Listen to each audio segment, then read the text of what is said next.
사무엘상은 룻기와 열왕기 사이에 있습니다. 사사기, 룻기, 사무엘상하, 열왕기상하 이 순서에 따라서 사사기에 룻기가 포함되어 있고 또 이 사사기에 사무엘상하도 들어가 있는 것입니다. 사무엘상하의 성경의 위치는 그런 면에서 사사시대 말과 왕정시대로 이어지는 때이고, 특별히 오늘 1장은 사사시대의 분위기가 그대로 드러나고 있습니다. 특별히 사무엘은 보통 예수님은 삼중직이라 합니다. 제사장과 선지자와 왕직, 이 삼중직을 온전하게 가지셨던 분이 우리 예수님밖에 없었습니다. 사무엘은 그런 면에서 사사직과 선지자직을 가졌고, 그리고 제사장으로서도 역할을 감당했습니다. 그래서 사사와 선지자, 제사장직, 예수님이 가지신 왕과 제사장과 선지자 삼중직은 아니지만 그는 이 세 개의 제사장과, 그는 제사장이 있어요. 레위인 출신이었고 그를 성전의 받침으로 인해서 성전에서 섬기는 제사장의 역할을 감당하고 또 마지막 사사이면서 또한 선지자로서 사역을 감당했던 사람이 사무엘입니다. 그는 이 사사시대를 끝내고 왕정시대를 여는 전환기의 핵심적인 역할을 감당했던 인물이 사무엘입니다. 그러나 이 사무엘이 나타난 사사시대의 특징은 여호와를 알지 못하는 시대였습니다.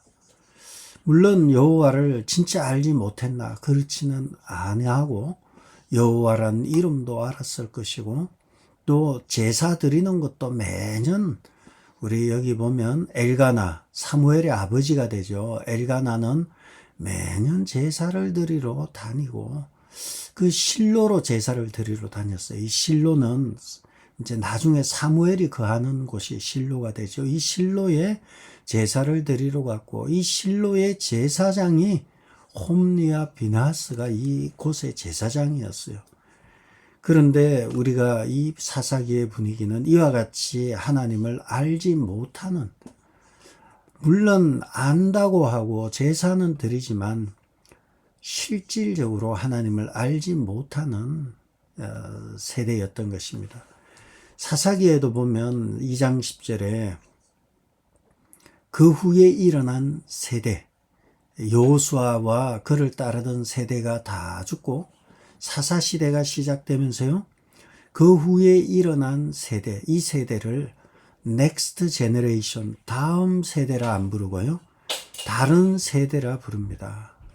another generation이 되죠. 다른 세대가 등장하는데 다른 세대는 여호와를 알지 못하였다, 이렇게 기록하고요.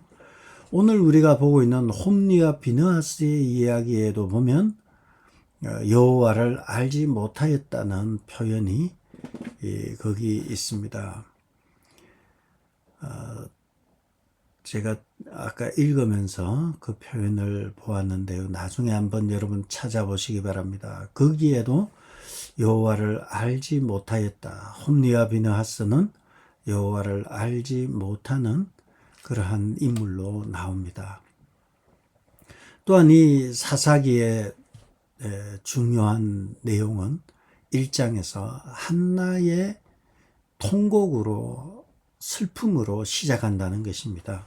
한나가 아이를 낳지 못하는 슬픔이 이 사무엘상 1장에 나타납니다.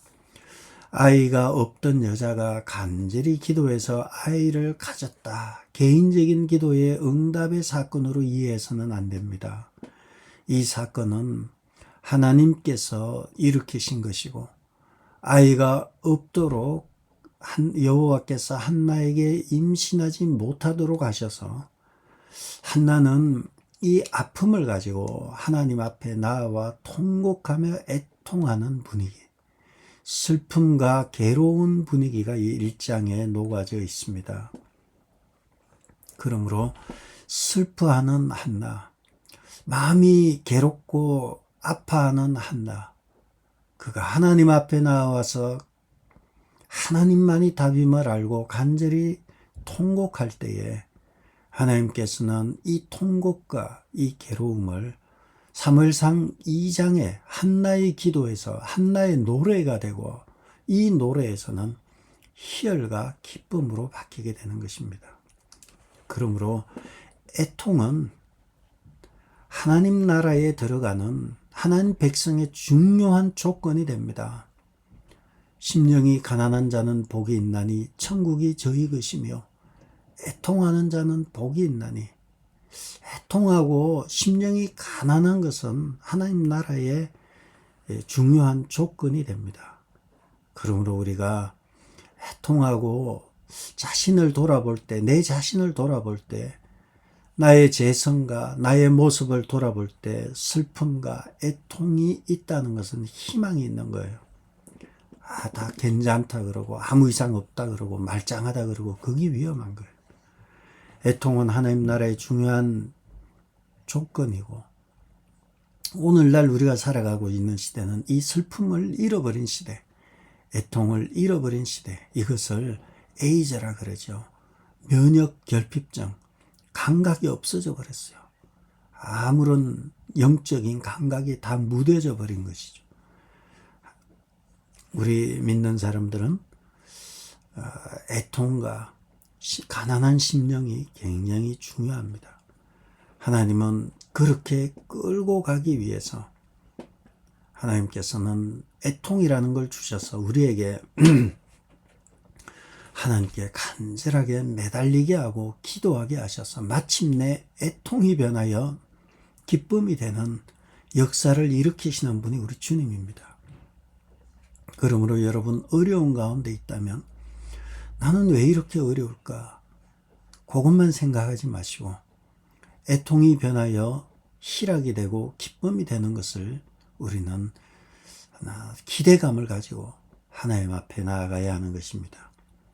또 이 사사기, 이 사무엘상 1장의 분위기는 1절과 2절의 삶에 확연하게 사사기의 분위기가 드러나고 있어요.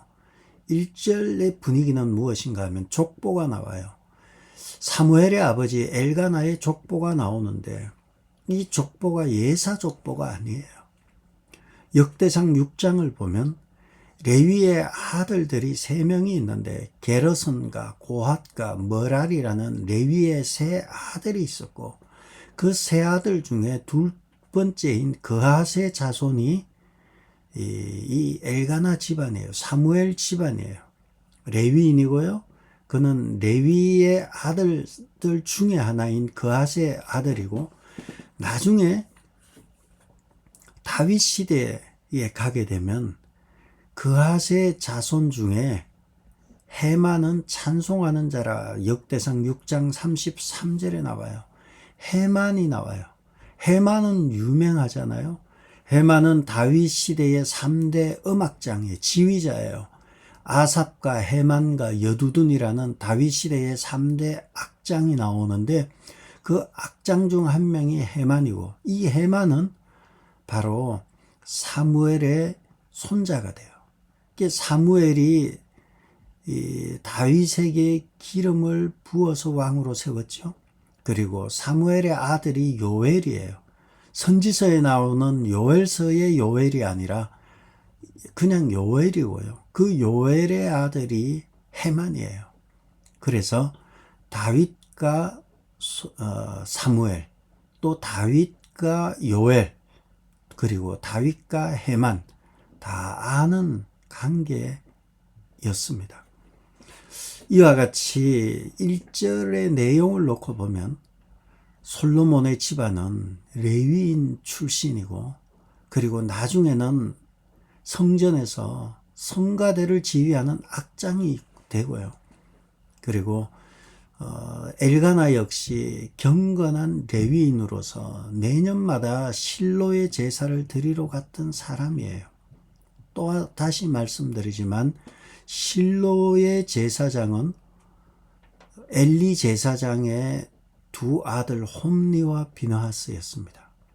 그러므로 한 성전에서 제물을 드렸던 엘가나와 한나는 홈리와 비느하스가 얼마나 못된 짓을 했는지 알 수 있는 거죠. 왜냐하면 그곳에서 제사를 드렸기 때문에 그런 것입니다. 이 실로의 제사를 드릴 때 엘리의 두 아들 홈리와 비느하스의 타락상이 어떠했는지 그것은 사무엘상 2장에 보면 잘 나와 있는데요. 제가 요약하자면 엘리의 아들들은 행실이 나빠 여호와를 알지 못하더라. 엘리의 아들들은 제사장이었어요. 그런데 2장 12절에 보면 여호와를 알지 못하더라. 사사기 2장 10절에 보면 다른 세대는 여호와를 알지도 못하고 여호와께서 하신 일을 알지 못하였다. 여호와를 한마디로 몰랐다 그러고요. 그 사사기의 분위기 2장 10절의 분위기 그대로 사무엘상 2장 12절에서도 또 위치도 거의 비슷해요. 사사기는 2장 10절이고 사무엘상은 2장 12절이고 바로 거의 그 장의 그 절 근처에서 사사기도 그렇고 사무엘상도 그렇고 사무엘상은 더 심각해요. 사실은. 왜냐하면 제사장들인데 여호와를 알지 못하였다. 그런데도 알지 못하면서 또 제사는 잘 드려요. 뭐 또 잘 드리지는 않아요.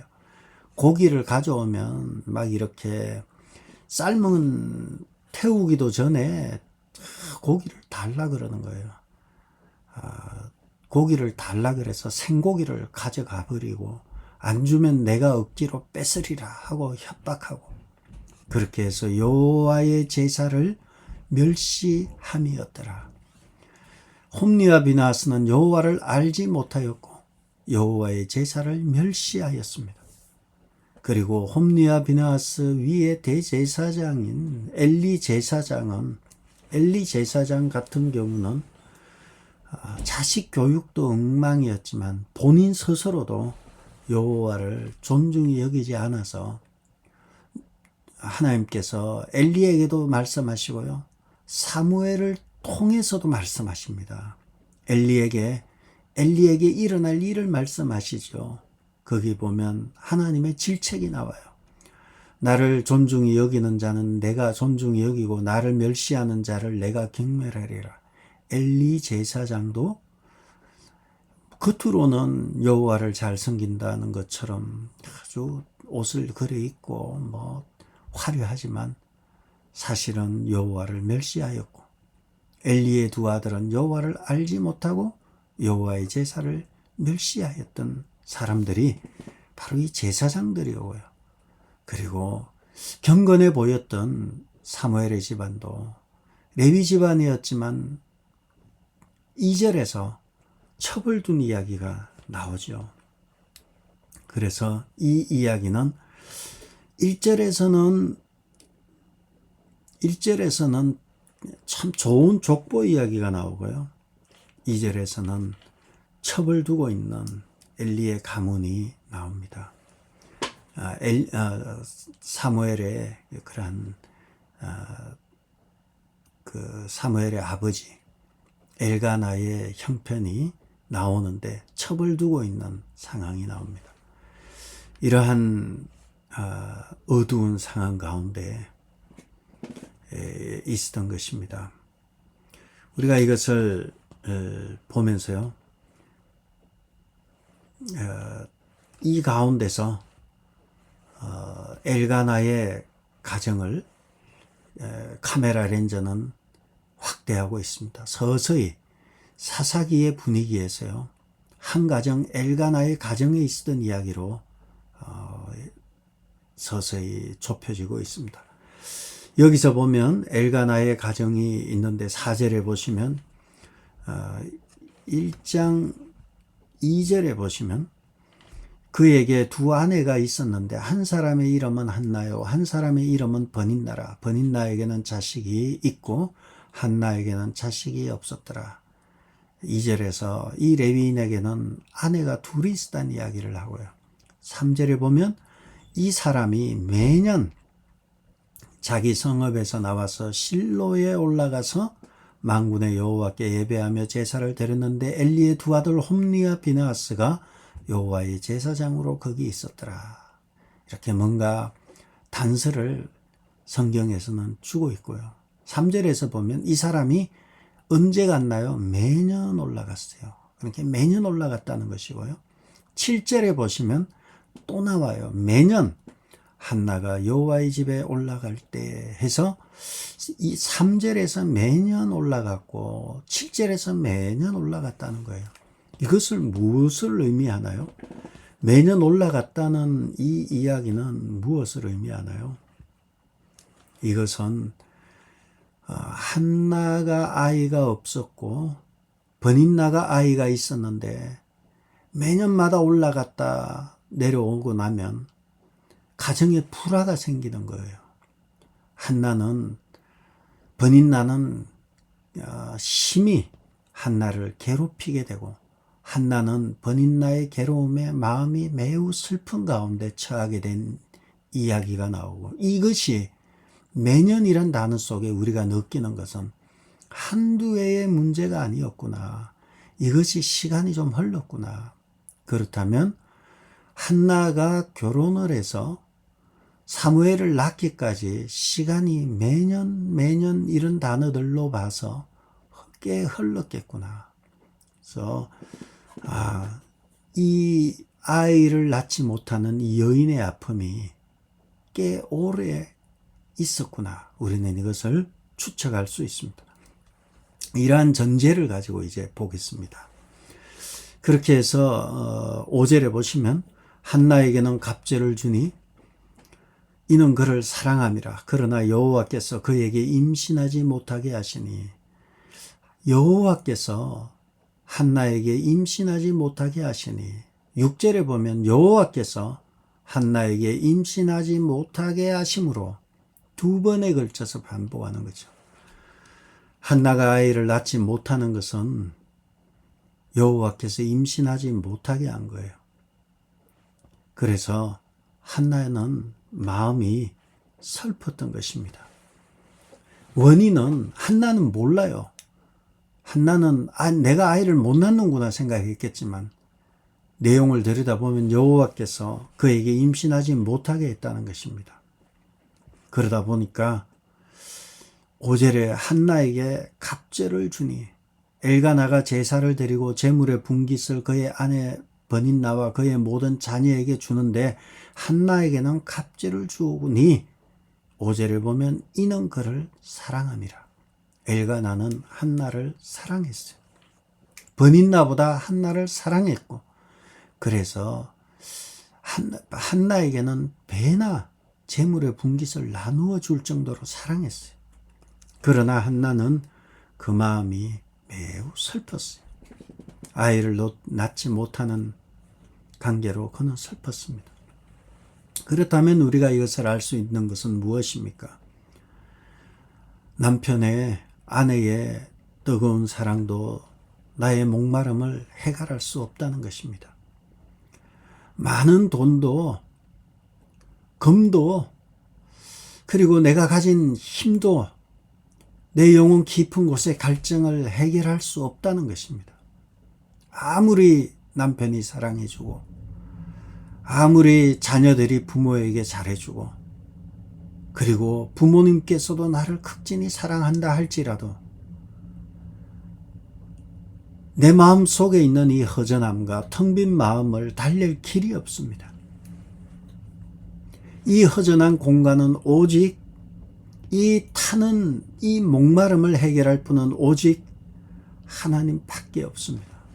텅 빈 공간을 영원한 것으로 채워야만이 해결이 되는데 이 텅 빈 공간을 채울 길은 오직 하나님만이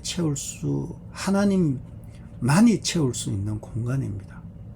이것은 아무리 누가 옆에서 백날 잘해줘봤자 채워지지 않는 공간이에요. 교회는 이 빈 공간을 채워주는 곳이 교회입니다. 교회가 어려운 분들을 위해서 때로는 이삿짐도 날라주기도 하고 어려움을 또 도와주기도 하지만 그것은 우리의 텅 빈 공간을 채울 수가 없어요. 아쉽게 몇 가지 도와줄 수는 있지만 그 빈 공간은 오직 하나님만이 채울 수 있습니다. 한나는 재물의 분깃을 배나 주고 3배나 주고 4배나 줘봐요.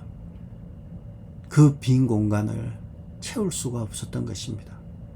그러니까 한나는 더 슬픈 가운데 빠져 들어가게 되는 것입니다.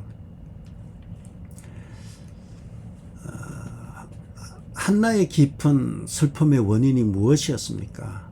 그것은 바로 아이를 낳지 못하는 것이었고, 아이를 낳지 못하는 것은 결국 여호와께서 그에게 임신하지 못하게 하셨기 때문에 아이를 낳지 못했던 것입니다. 그 원인을 계속 생각하면 이것이 하나님께로부터 왔구나. 하나님이 임신하지 못하게 하셨구나. 우리는 성경을 보고 알지만 한나는 몰랐어요. 얼마나 몰랐는지 오랫동안 몰랐어요. 매년 실로의 제사를 드리러 가고 또 거기서 갈등을 하고 또 부부싸움하고 또 막 이렇게 여자들끼리 또 싸우고 시간이 지나면서 깨닫는 것은 하나님께로 가야 되겠다. 여호와께서 임신하지 못하게 하셨구나. 기도하면서 괴로워하면서 알아가는 것입니다. 여호와께서 임신하지 못하게 하심으로 6절에 보면요, 그의 적수인 버닌나가 그를 심히 격분하게 하여 괴롭게 하더라. 결국은 임신이 하지 못한 원인은 하나님께 있었는데 버닌나는 심히 격분하게 하고 7절에 보면요, 매년 나오죠. 한나가 여호와의 집에 올라갈 때마다 남편이 그같이 하며 버닌나가 그를 격분시키므로 그가 울고 먹지 아니하며, 매년마다 이와 같이 아이로 인해서 부부 싸움을 하고 또 이 부인들끼리 또 싸우게 되고, 근데 그 싸움이 그냥이 아니라 버닌나가 심히 격분하게 하여 괴롭게 하였다. 결국은 한나는 애 없는 게 죄잖아요. 애가 없으니까 울고 먹지 아니하며 우울증에 걸리는 거예요. 8절에 보면 그가 울고 먹지 아니하니 7절에 8절에 어찌하여 울며 어찌하여 먹지 아니하며 어찌하여 그대의 마음이 슬프냐. 그래서 어찌하여 3번에 걸쳐서 하는데, 어찌해서 먹지 않고 어찌해서 울고 있으며 어찌해서 슬프냐. 내가 이렇게 당신은 10아들보다 낫지 아니하냐. 그리고 버닌나보다 낫지 아니하냐. 어떻게 그러냐. 그 빈 공간은 채울 길이 없는 거예요. 그 일로 인해서 한나는 심히 마음이 슬프고 아팠다. 그 얘기가 10절에 나와 있죠. 한나가 마음이 괴로워서 여호와께 기도하고 통곡하며, 한나는 심히 격분하여서 하나님 앞에 나아가서 기도하며 통곡하는 것이 우리가 10절에서도 나오는 것입니다. 우리가 이것을 보면서 한나의 상태를 놓고 보면 그는 어찌해서 울고 어찌해서 먹지 아니하고 그리고 어찌해서 슬퍼하느냐, 이것을 통해서 그는 아마도 사람들 만나기도 부끄러웠을 거예요. 결혼했는데 한두 해 애가 없는 거야 이해가 되지만, 오랫동안 애가 없으면 유대 사회에서는 아이가 없으면 하나님께로부터 저주를 받았다, 이런 인식이 있는 가운데 내가 하나님께로부터 끊어졌나, 그리고 먹지도 않고 울면서만 있는, 슬퍼만 하고 방에서 나오지도 않고 계속 슬퍼하고 있다는 것은 병이에요. 이러한 가운데 그가 깨달은 것은, 그가 깨달았는지 저는 성령께서 깨닫게 해주셨다고 봐요. 그래서 그가 택한 방식은 하나님께로 가자. 성전으로 가자. 그리고 그가 하나님의 전으로 나아가서 하나님 앞에서 마음이 괴로워서 여호와께 기도하고 통곡하였다. 이렇게 10절에 나와 있습니다. 우리가 이것을 통해서 알 수 있는 것이 무엇입니까? 하나님께서 한나의 괴로움과 한나의 아픔과 슬픔을 통해서 한나를 부르셨어요. 이 일을 위해서, 한나의 괴로움과 아픔과 슬픔을 위해서 버닌나를 사용하기도 하셨어요. 버닌나는 일평생 잊을 수 없는 나쁜 여자이지만 버닌나가 없었다면 한나는 하나님을 부르지 않았을 수도 있어요.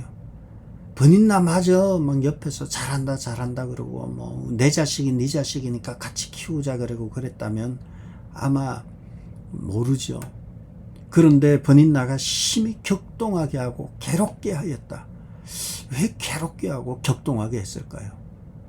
왜 성경 기자는 심히 격동하게 하고 괴롭게 하였다고 표현했을까요? 버닌나가 그렇게 괴롭히니까 더더욱 하나님께로 가야지. 내가 하나님께로 가야 되겠다. 하나님께 가 기도해야지 하고 가서 술 취한 여인처럼 기도하는 거예요. 하나님께서 버닌나를 통해서 한나를 괴롭게 함으로 인해서 그래서 하나님께로 나올 수 있도록 하였고 그 기간은 결코 짧지는 않았던 것 같습니다. 길었습니다. 매년마다 그런 일들이 반복된 것으로 보아서 짧지 않았습니다. 하나님께서는 참 우리와 전쟁을 치르시는데 어리석은 우리는 알지 못해요. 알지 못하면 계속해서 시간을 두고 끊임없이 인도하시는 분이 우리 하나님이십니다. 깨달을 때까지 우리를 끌고 가시는 분이 우리 하나님이십니다.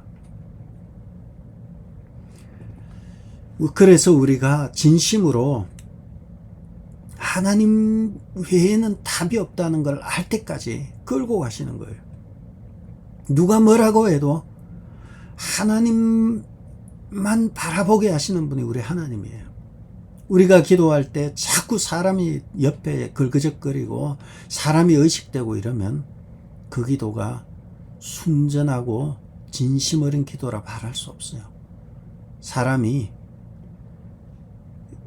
코너에 몰리면 본성이 드러나요. 여러분의 자식이, 여러분의 특히 어머니들, 여러분의 자녀가 너무너무 배고파요. 너무 배고파서 울고 있어요. 그런데 아이고 내가 뭐 사람들 앞에서 가슴을 내놓고 애에게 젖을 먹이면 그거 참 창피하지 않나? 뭐 이런 생각하지 않겠습니까? 애가 숨 넘어갈 듯이 배고파하고 허기지거하고 있어요. 그렇다면 다른 것으로 가려서라도 애에게 물리는 것이, 젖을 물리는 것이 어머니의 마음이에요. 남이 뭐라 그래도 처음에는 체면 차리고 처음에는 애가 이 정도는 괜찮아 하지만 숨이 넘어갈 정도로 자식이 아프면 부모는 체면을 다 버리고 하죠. 하나님께서는 한나에게 그 체면을 다 걷어내게 하신 거예요. 오직 하나님만 바라보게 하신 거예요. 남이야 나보고 술에 취하였다고 하든 말든 홈리와 비나스 저 인간들이 뭐 별 얘기를 하든 나는 내가 지금 슬퍼하고 하나님과 심정을 토하는 것이 내겐 더 중요하니까 남이야 뭐라 그러든 하나님 앞에 나와서 막 기도하는 거예요. 막 나와서 성전에 들어오면 그냥 와서 통곡하고 울고 기도하는 거예요. 남이 나를 어떻게 의식하든 그건 아직 체면이 살아있다는 거예요. 체면을 이렇게 드러낼 상황이 아니에요. 너무나 절박할 때 한나는 타는 목마름으로 절박함으로 하나님 앞에 나와서 술 취한 여인처럼 중얼중얼하고 그냥 하나님 앞에 그냥 마음을 쏟아내는 거예요. 하나님은 여기까지 끌고 오셨어요. 이 기간이 얼마나 긴지는 몰라요. 정확하게 시간이 안 나와 있으니까 우리는 알 수 없어요. 그러나 3절에서 7절에서 매년마다 이것으로 보아서 결코 짧지는 않았던 시간 동안 한나가 깨달은 것은 처음에는 내가 임신을 못한 줄 알았어요. 그러나 나중에 한나가 깨달은 것은 여호와께서 임신하지 못하게 하셨구나. 성령이 깨닫게 하신 거예요. 물론 구약의 성령은 왕과 제사장과 선지자야 삼중직의 성령이 임하였죠. 성령이 깨닫게 했다는 얘기는 없어요. 그러나 내용을 놓고 보면 여호와께서 임신하지 못하게 했는데 여호와의 전에 찾아 나와서 주의 이름을 붙들고 기도한 것은 성령의 인도함이십니다. 그러므로 그는 한나는 체면불구하고 그냥 아이고 저 미친 인간들, 저 엘리 미친 인간, 홈리아 비나스 미친 인간, 꼴보기 싫어, 그런 말 틈도 없어요. 그냥 하나님께 가야지, 하나님께 가야지 하고 나아온 거예요. 여러분의 고통과 여러분의 아픔과 그 어떤 것도 세상의 것으로 위로가 되지 못하는 슬픔 가운데 있습니까? 그렇다면 하나님만이 답입니다. 하나님만이 그 텅 빈 공간, 빈 공간을 채울 수 있습니다. 하나님만이 참된 위로가 됩니다. 교회와 목사는 위로하는 그 길을 안내하는 역할만 할 뿐이에요. 여러분은 목사나 교회를 통해서 하나님을 만나셔야 돼요. 하나님을 만나야 해결이 돼요. 하나님을 만나는 길은 내가 만나야 돼요. 기도해 주세요 하고 뭐 남한테 부탁하지만 당연히 기도해서 부탁해야죠. 함께 하면 힘이 있어요. 그러나 내가 하나님 앞에 나서야 돼요. 방울을 달 사람은 남이 아니라 내가 방울을 달아야 돼요. 인생은 내 인생이고 내 인생은 내가 하나님의 존전 앞으로 나아가야 하는 것입니다. 여러분의 문제를 가지고 하나님 앞에 나아가서 내 문제를 가지고 하나님만이 답이라는 생각으로 나아가야 돼요. 주변에 여러 걸구적거리는 인간들, 걸구적거리는 사람들 신경 쓸 필요 없어요. 모든 문제 가운데 참된 응답은 하나님께 있음을 알고 그분에게 나아올 때 한나의 기도를 듣고 한나에게 아들을 허락하시고 그 이후에 삼남 이녀를 허락하신 하나님께서 여러분의 기도에 풍성한 은혜를 더할 것입니다. 힘들고 어렵습니까? 힘들고 어려울 때 그 공간을 채울 수 있는 유일한 분이신 우리 하나님께 나아가서 하나님이 주시는 평안과 승리를 맛보는 여러분 되시기를 주의 이름으로 축복합니다. 아버지 하나님, 공허한 마음과 심히 격동하게 하고 괴롭게 해서 마음이 괴로운데 하나님은 그러한 사람들과 환경을 통해서 나로 하여금 하나님께로 나아가도록 하는 것임을 알았습니다. 우리가 어떤 상황 가운데서도 모든 상황 가운데서도 하나님께로 나아가 하나님께 답을 얻는 복되고 귀한 성도들 되게 도와주옵소서. 예수님의 이름으로 기도드렸습니다. 아멘. 하늘에 계신 우리 아버지여, 이름이 거룩히 여김을 받으시오며 나라의 마옵시며 뜻이 하늘에서 이룬 것 같이 땅에서도 이루어지이다. 오늘 우리에게 일용할 양식을 주옵시고 우리가 우리에게 죄지은 자를 사하여 준 것 같이 우리 죄를 사하여 주옵시고 우리를 시험에 들게 하지 마옵시고 다만 악에서 구하옵소서. 나라와 건세와 영광이 아버지께 영원히 있사옵나이다. 아멘.